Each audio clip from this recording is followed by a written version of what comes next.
Safety Toolbox Talk number 55. Electrocutions Hazards That Kills. Electrocutions.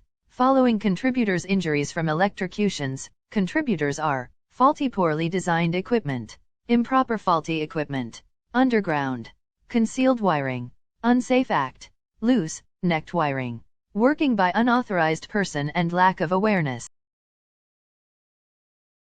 Electrocutions preventers must be considered to avoid injuries from electrocutions. Preventers are use of WPS, lockout/tagout, proper guarding and pre-job discussion, good housekeeping, follow procedure, proper procedure, earthing and grounding, training and awareness.